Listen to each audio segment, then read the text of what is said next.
Good afternoon, everyone. Could you hear our amen in there? We just said a little loud prayer as a team. In this Holy Week, President Trump and the First Lady are joining in prayer with Christians celebrating the resurrection of our Lord and Savior, Jesus Christ. On Wednesday, the President will host an Easter lunch in the East Room with faith leaders across the country to celebrate Holy Week. With respect to the ongoing major combat operations in Iran, Operation Epic Fury is moving ahead successfully and according to plan. With each passing day, the United States military is increasing its advantage over the terrorist Iranian regime. More than 11,000 enemy targets have been struck to date, each strike further crippling the regime's offensive and defensive capabilities and creating more leverage for the United States and our allies. Compared to the start of the operation, Iran's ballistic missile and drone attacks are down by roughly 90%. The United States is also decimating the Iranian regime's navy. We have destroyed more than 150 of their naval vessels so far, including 92% of their largest vessels. The Iranian Navy has no vessels operating in major regional waterways and no ability to project naval power, which is why they've been assessed as combat ineffective. Our military continues to obliterate Iran's defense industrial base, with nearly 70% of their missile, drone, and naval production facilities and shipyards damaged or destroyed thus far, significantly reducing their ability to pose future threats in the region. U.S. and Israeli joint forces control the skies and have asserted air dominance over Iran, completing more than 11,000 successful combat flights thus far. The trend remains clear. The United States is conducting more intense, targeted strikes with devastating combat power with each passing day to destroy the threat posed by the Iranian terrorist regime, as President Trump sought out to do a month ago. It's no surprise that we are seeing the remaining elements of the regime become increasingly eager to end the destruction and come to the negotiating table while they still can. Despite all of the public posturing you hear from the regime and false reporting, talks are continuing and going well. What is said publicly is, of course, much different than what's being communicated to us privately. As a result, President Trump issued a 10-day pause to postpone planned strikes on Iranian power plants and energy infrastructure. This remains a truly once-in-a-generation opportunity for the regime to make a good deal with the United States, permanently abandon their nuclear ambitions, and stop acting as the world's leading state sponsor of terrorism. If the Iranians reject this golden opportunity, the greatest military in the history of the world continues to stand by to provide President Trump with every option available to ensure this regime continues to pay a grave price. One way or another, Iran will no longer have the credible ability to threaten the United States or our allies, which is, of course, the overall objective and mission the president set out when he launched Operation Epic Fury. Unfortunately, even as President Trump is working hard every single day to protect the United States from foreign enemies, Democrats on Capitol Hill have failed to do the same here at home by keeping the Department of Homeland Security unfunded. Over the past 6 weeks, Democrats in Congress have pushed our air travel system to its breaking point and inflicted massive pain on Americans with their reckless political games. 500 TSA officers quit their jobs. Thousands more were calling out sick at record rates due to the lack of pay. This resulted in security wait times exceeding 3 hours at major airports across the country, creating nightmares for millions of Americans. Overall morale among TSA staff plummeted as well, all of this creating an unacceptable heightened security risk. Because of the Democrats' unwillingness to do their basic job of funding DHS, President Trump determined that these circumstances constituted an emergency, compromising American security. That's why last week he accordingly signed a presidential memorandum directing the Secretary of Homeland Security to work with the Director of the Office of Management and Budget here at the White House to use those funds with a reasonable and logical nexus to TSA operations to provide TSA employees with the compensation and benefits that would have accrued to them but for the Democrat-led DHS shutdown. This bold and necessary action by President Trump will ensure our TSA workers receive their hard-earned paychecks. It should not have come to this point, but President Trump will always do what's right by the American people, and he found a way to do that to get TSA paid. Ensuring that these federal workers who perform critical public safety responsibilities can feed their families, pay their rent, and show up to work is something the president was honored to do. But this moment should be an eye-opening one for the American people. Let's be clear about what is happening. Democrat members of Congress are more than happy to put your safety at risk because they oppose the president's administration and his administration's efforts to enforce our nation's immigration law. Democrats refuse to fund ICE because they want millions and millions of illegal aliens to pour into the country just like they were under the Biden administration.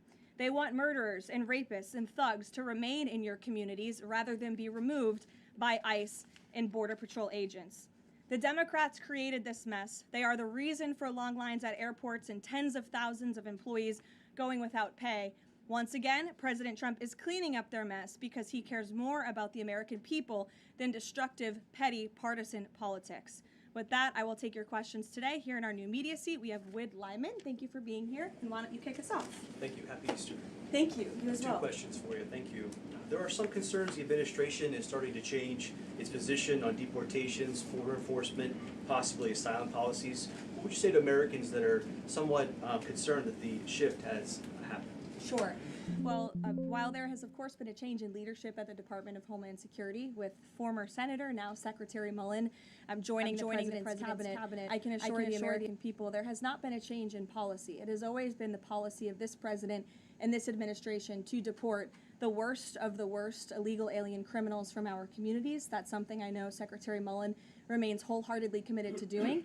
And it's something that is overwhelmingly popular with the American people. And it's something that is necessary to protect our homeland and to prevent deaths of Americans in our country. Just last week, Sheridan Gorman, a young woman in Chicago, was shot and killed on the street walking with her friends outside of her university by an illegal alien from Venezuela who had no right to be here in the first place. And it's despicable that Democrats are currently defunding the department that's responsible for removing illegal aliens like that. And I would also add it's despicable that the lack of coverage of this young woman's case, of her life, and the way that it was tragically cut short. I saw a survey over the weekend that I'd like to bring to all of your attention. This is the media coverage of the case of Sheridan Gorman. You have ABC News has spent 1 minute and 19 seconds between 2 days when this case was first alerted. You have CBS 2 minutes and 1 second. You have NBC 23 seconds spent on the life of a young, beautiful American woman whose life was taken short by an illegal alien who should have never been here in the first place when we are in the middle of a battle on Capitol Hill with a major political party, the Democrat Party, who wants to defund the agency that is responsible for protecting Americans. I think her life was worth more than 23 seconds on cable television, and I think the people in this room have a responsibility to report on cases like this because it just exemplifies why the president believes so strongly in deporting illegal aliens from our communities. And thank you for the question. Dasha, go ahead. Caroline, I have 2 questions, one on Iran and one on DHS funding. On Iran, the president has said that the administration is talking to a new and more reasonable regime. How confident are you that they are legitimate and have enough grip on power? Marco Rubio said earlier that he's not sure and it's not clear whether they will be in power. So are you also talking to other factions? As a president is trying to make a deal, how do you ensure that you're making a deal with the people who can actually implement it? Well, that's part of the ongoing process that's taking place and the ongoing negotiations. Of course, anything that they say to us privately will be tested, and we will ensure that they are being held accountable to their word. And if they are not, the president has laid out the military consequences that the Iranian regime will see if they don't hold true to the words that we are hearing privately behind the scenes. When the president says more reasonable, again, these folks are appearing more reasonable behind the scenes privately in these conversations than perhaps some of the previous leaders who are now no longer on planet Earth because they lied to the United States and they strung us along in negotiations, and that was unacceptable to the president, which is why many of the previous leaders were killed. So again, this is another historic opportunity for Iran to do the right thing, to rid themselves of their nuclear ambitions and to come to a deal with this president and the administration. Or again, they will see the grave consequences of the United States Armed Forces, which they are continuing to see every day throughout this operation. On DHS, how long can the administration keep paying TSA without action from Congress? And not to be hyperbolic, but given the the airports were really the pain point that was pushing both sides to talk to each other. I mean, do you see a way for DHS to reopen? Is it possible that this keeps going through the midterms? Well, we certainly hope so. I mean, of course, the president just can't keep signing presidential memorandums and proclamations every time Congress fails to do its job, and every time Democrats are holding our entire country hostage, picking and choosing which programs and agencies they want to fund just because they don't like this administration's policies. That's not how it's supposed to work. They voted 7 times against funding DHS over partisan and political reasons. And so, again, the president has stepped in to do the right thing at this moment in time, but the president is also encouraging Congress to come back to Washington to permanently fix this problem and to fund and reopen the Department of Homeland Security entirely. Karoline. Stephen. Thank you, Caroline. 2 questions, one on TSA, one on Iran. On TSA, for ordinary Americans watching the briefing, how long until everything goes back to normal at airports after the president's action? And then on Iran, on the time frame, President Trump initially said about 4 weeks. Secretary of State Rubio on Friday reportedly said it might be another 2 to 4. Is 2 to 4 the current ballpark that the administration is thinking? With respect to the timeline, again, the President, Commander-in-Chief, the Pentagon has always stated 4 to 6 weeks estimated timeline for Operation Epic Fury. We're on day 30 today, so again, you do the math on how much longer the Pentagon needs to fully achieve the objectives of Operation Epic Fury, which I will reiterate: destroy the Iranian Navy, destroy their ballistic missiles, dismantle their missile and drone production infrastructure, significantly weaken their proxies throughout the course of this operation, and then, of course, preventing Iran from ever obtaining a nuclear weapon. To your first question, Stephen, about TSA and airports, nothing will be truly normal again until Democrats do the right thing to fund this agency fully. Again, the president has stepped in the meantime to do what's right to end this crisis that we've had at air travel and at airports across the country in the meantime. But again, Congress needs to come back. Democrats need to fund the Department of Homeland Security so we can formally and fully get these great employees paid long into the future. Jonathan? Thanks a lot, Caroline. 2 questions regarding the financial costs of the war. Back during the Persian Gulf War, 1990, 1991, Arab countries paid for the vast majority of the cost of the war. Kuwait, Saudi Arabia, the UAE. Who's paying for the cost of this war? Will those Arab countries step up to do just that? Well, I think it's something the president would be quite interested in calling them to do. I won't get ahead of him on that, but certainly it's an idea that I know that he has and something that I think you'll hear more from him on. And then secondly, the cost of diesel is averaging at $5.38 a gallon right now. What's the message from the Trump administration to truck drivers who are dealing with those high fuel costs right now? Again, we understand, we hear you, we see you. We are fully tracking this short-term fluctuation in oil and in diesel prices, and that's why the president and the administration have continually announced robust actions to provide stability in the global energy market. As you know, political risk insurance, one of those actions, allowing countries to purchase sanctioned oil just to increase the supply. In the meantime, we've worked to release 400 billion barrels of oil and refined products as well. We issued the 60-day Jones Act waiver.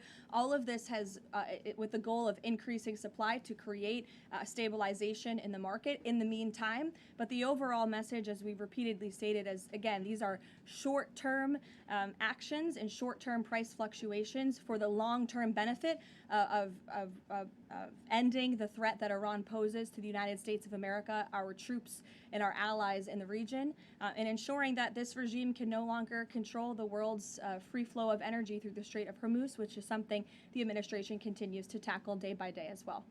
Jennifer. Just 2 questions. Which Jennifer? I'll go to both of them.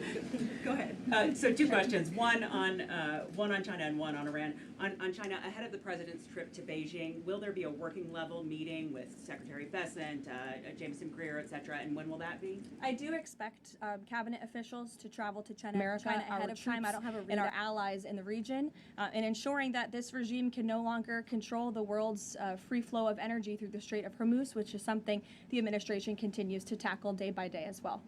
Jennifer. Just 2 questions. Which Jennifer? I'll go to both of them.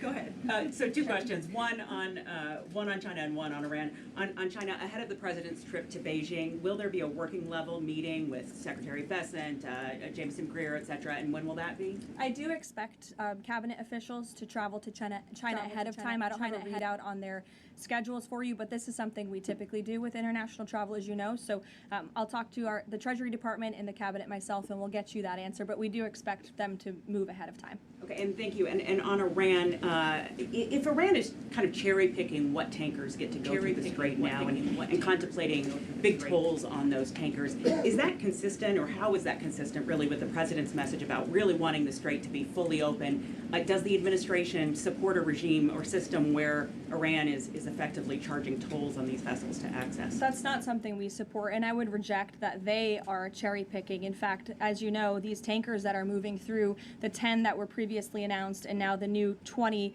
the announcement of 20 additional tankers, which we expect to see over the coming days, are a result of the direct and indirect talks that are taking place between the United States and Iran. So you wouldn't have seen those tankers if not for the president's diplomacy and his team engaging on this matter, which we expect that compliance moving forward. And it's, again, something that we're working on very closely. Caroline? Sure. And behind the mic in the back right there, you put up your hand very excitingly. Go ahead. Hannah from News Nation. Thank you. Thanks for taking my question. I have two for you real quick. There are reports that Republicans are weighing cuts to health care in order to make way for that $200 billion for the Pentagon and Operation Epic Fury. Is that a trade-off that President Trump supports? I've seen these reports. I haven't spoken to the president about it, nor have I heard this being discussed in any high-level meetings here at the White House. I don't want to weigh in definitively because I just haven't heard that being discussed here in the West Wing. And then secondly, I know President Trump says we're ahead of schedule in achieving his military objectives in Iran. He laid out that 4 to 6 week timetable for this conflict, and we're now within week 5. So how do you square kind of those two? Well, 4 to 6 weeks estimated timeline. Again, you just said we're on day 30 of the operation. I just provided you with some of the updates from the Pentagon directly in achieving the objectives, and the military has been enormously successful. I think we should all be very proud of our armed forces for what they have done over the past 30 days. The mission will continue until the objectives are achieved, and that 4 to 6 week timeline does remain right now. I don't have any updates for you on that. Yeah, like others, one on TSA, one on Iran. On Iran, I know it's tough to engage in hypotheticals, but I feel like this is one that you could engage in. If the president does seek... Probably not, but we'll see. If the president does seek, or the United States seeks a ground war, does he intend to get congressional authorization of that march? Look, the president has been asked about boots on the ground or alleged ground operations various times. He's obviously declined to rule them out. It's the Pentagon's job to provide maximum optionality to the president. It does not mean he's made a decision, nor would he ever notify the media of such decision as not to tip off our enemy. With respect to abiding by Congress and the rule of law, that's something the administration will, of course, always do. And it's something that we have great respect for Congress. The president does with military operations. In fact, prior to the launch of Operation Epic Fury, as you know, the administration gave a courtesy notice to Congress in the Gang of Eight, and top-level administration officials and cabinet secretaries have gone to Congress multiple times over the past 30 days to provide those courtesy briefings to Congress when requested. TSA quickly, I've been asked by multiple Trump supporters that have said, given the fact that the president on that Friday gave that memorandum informing DHS to pay TSA workers, I know there's a lot of negotiations involved in a shutdown of this size. Why did the president not sooner issue that payment to TSA workers? Well, it's because of the Democrats voting 7 times against reopening the Department of Homeland Security that we came to a place of an existential crisis. I mean, you saw the lines at various major airports across the country, American travelers really paying the price for Democrats' partisan games. And so the president worked with his legal team here at the White House and the Office of Management and Budget to find a solution to take care of the emergency that we were seeing in air travel across the country. And it's because of the president that TSA agents are being paid. But again, he's calling on Congress to do the right thing, to come back to Washington, and to fund and reopen the Department of Homeland Security fully. Sure. Hi, Lindsay Ellis from the Wall Street Journal. I'm trying to square the 4 objectives laid out by the administration with the goal of reopening fully the Strait of Hormuz. Would President Trump declare victory and wind down military operations if the 4 objectives are met, but still passage remains quite slow through the strait? Look, as I've said repeatedly and as the president has laid out, the objectives of Operation Epic Fury are as follows: destroying the Iranian Navy, destroying their ballistic missiles, dismantling their defense industrial infrastructure that produces those weapons that have long threatened the United States and our allies, and then, of course, preventing Iran from ever obtaining a nuclear weapon. The full reopening of the strait is something the administration is working towards, but the core objectives of the operation have been clearly defined for the American people by the Commander-in-Chief. Garrett. The president posted this morning about, his threat that on leaving Iran, he said we might be blowing up and completely obliterating all of their electric generating plants, oil wells, Arguelles, and possibly all desalinization plants. Under international law, striking civilian infrastructure like that is generally prohibited. Why is the president threatening what would amount to potentially a war crime with the U.S. military? And how do you square that with the administration repeatedly saying that the U.S. does not target civilians? Look, the president has made it quite clear to the Iranian regime at this moment in time, as evidenced by the statement that you just read, that their best move is to make a deal, or else the United States Armed Forces has capabilities beyond their wildest imagination, and the president is not afraid to use them. That's not what I said, Garrett, and you're saying the word potential for a reason, because I'm sure some experts are telling you that in your ear to try to ask me that question. Of course, this administration and the United States Armed Forces will always act within the confines of the law, but with respect to achieving the full objectives of Operation Epic Fury, President Trump is going to move forward unabated, and he expects the Iranian regime to make a deal with the administration. To that end, which of those objectives would destroying a desalinization plant most help? Haley, go ahead. Thanks, Caroline. I want to follow up on Iran.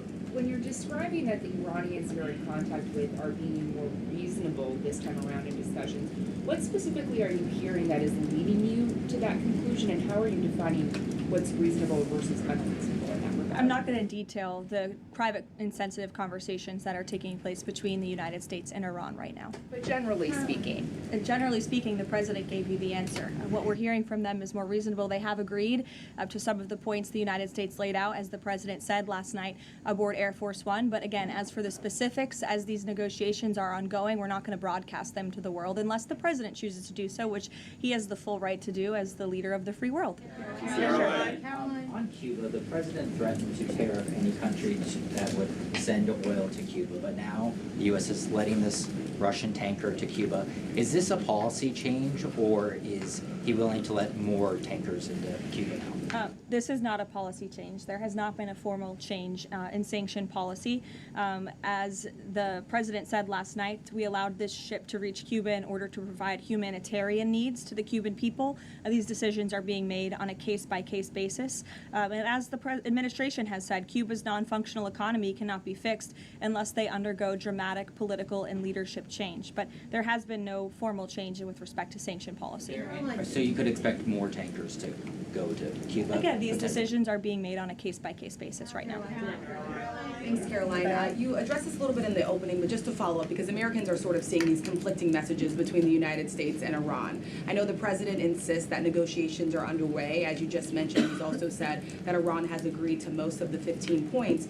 We just heard from Iran again. They're saying no negotiations are taking place. They're calling the proposal excessive, unrealistic. So how do you square that? How do you explain that discrepancy between the two? I think the American people are smart enough not to take the word of a terrorist regime that has chanted death to America for 47 years at their word. And I hope the journalists in this room are wise enough not to take an Iranian regime that has repeatedly lied about our country, about our values, about everyone in this room, frankly, for nearly 5 decades. So I think the American public are smart enough to understand that. And just to follow up on the objectives, you've laid them out, but I know the president has set a deadline for April 6th in just 1 week. What does the president need to see to not move forward with those strikes by April 6th? Well, I think he said it in his Truth Social post this morning. He wants to see a deal over the next 10 days. That timeline is waning, several days left, and we'll see. I won't get ahead of it. We'll see what happens in the end of the 10-day period. Caroline, thank you. One on Iran, one on the shutdown. The president continues to say the U.S. is in conversations with a more reasonable regime. But there are now hundreds of U.S. Special Operations Forces, including Navy SEALs and Army Rangers in the Middle East, as well as thousands of other troops already deployed. So is he trying to end or intensify the conflict? The president is focused on achieving the objectives of Operation Epic Fury.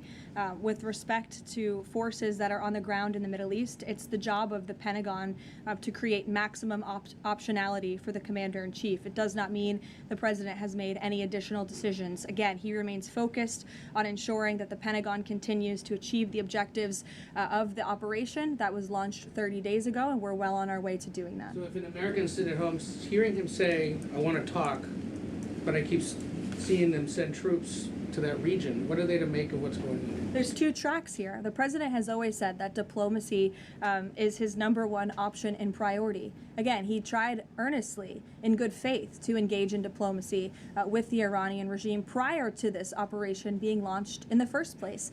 He wanted to strike a deal, and he sent his top negotiators to do so. They spent extensive amount of time and effort trying to strike a deal, and unfortunately, the previous regime, again, many of those leaders no longer with us here on Earth because they faced the consequences of the United States military. So if there's ever a chance for a deal, again, the president is open to listening, but it does not deter him from focusing on the military objectives that he set out 30 days ago and that our military is continuing to achieve day by day. On the shutdown, he signed the national emergency order last Thursday, making sure TSA officers will be paid. There's still other civilian DHS employees, however, who are not being paid. Yes. Will he sign something similar to ensure they also get paid? Look, the president will always look into ways that we can make sure that the American people are being taken care of and doing what's right by the American people. But again, it's ridiculous that the president even has to go to the length of working with the legal team and the Office of Management and Budget to identify these funds. It is the job of Congress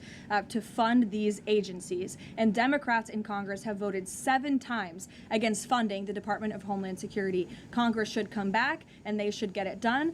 The president, again, made the decision to prevent this existential crisis we were seeing at our nation's airports across the country that was only going to get worse, and that's why he wants Congress to do his job. Thank you, Karoline. Since you mentioned... I'll go to you as well. Since you mentioned Easter and prayers, I wanted to ask you about something the Pope said yesterday. So Pope Leo said yesterday, and I quote him, God does not listen to the prayer of those who wage war. Can you comment on that?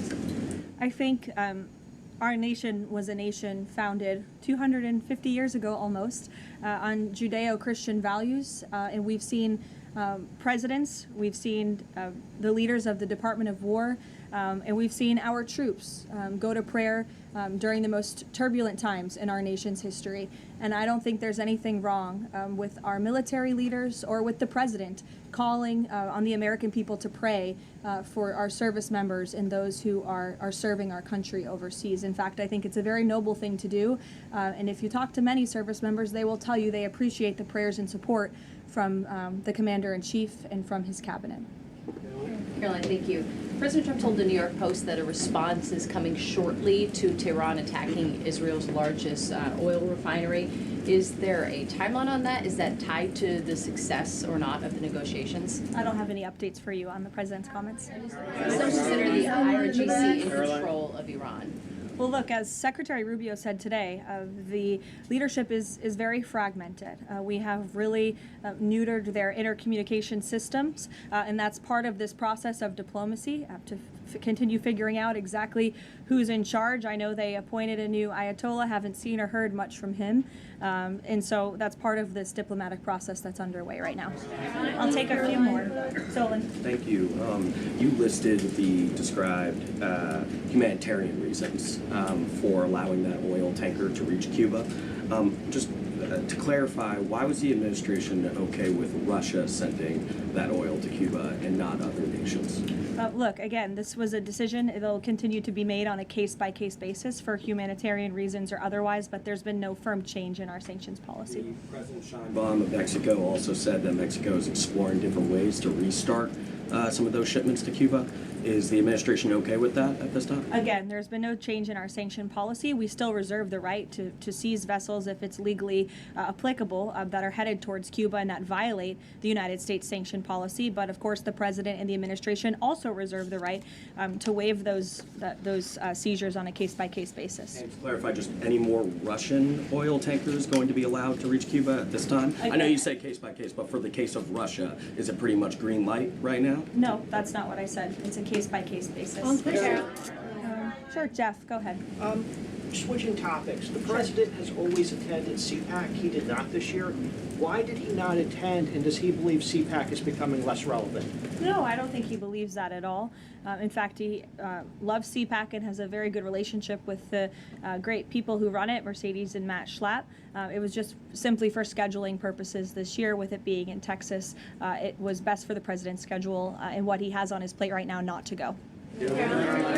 Michael. Thank you, Caroline. If and when Michael. a deal is finalized with Iran, how does the U.S. provide protection to who it's negotiating with to ensure that they can carry out the president's peace plan? Again, that's something I'm sure our national security team is discussing. I don't have anything for you on that today. On the ballroom, can you tell us more about this massive military complex underneath the president's new ballroom? I cannot tell you more about that, actually, as a matter of fact. However, the military is making some upgrades to their facilities here at the White House, and I'm not privy to provide any more details on that at this time. Caroline, go ahead. Reagan. Thanks, Caroline. Question on the Middle East and then a question on Antifa. Netanyahu said Sunday that Cardinal Pizzaballa will be able to hold services for Palm Sunday in the Church of Holy Sepulchre after he was initially blocked by Israeli police. Did anyone from the administration or the president call over to Israeli officials to assist the cardinal in this? Yes, I did speak with Secretary Rubio this morning, and we did express our concerns with Israel with respect to these holy sites being shut down. We want worshipers to be able to access these holy sites. Of course, safety is a top priority, but we understand Israel is working on those security measures to reopen the sites throughout Holy Week, and that's something that we're appreciative of. Antifa. In Texas, 9 people have been convicted by a federal jury on domestic terrorist charges connected to Antifa.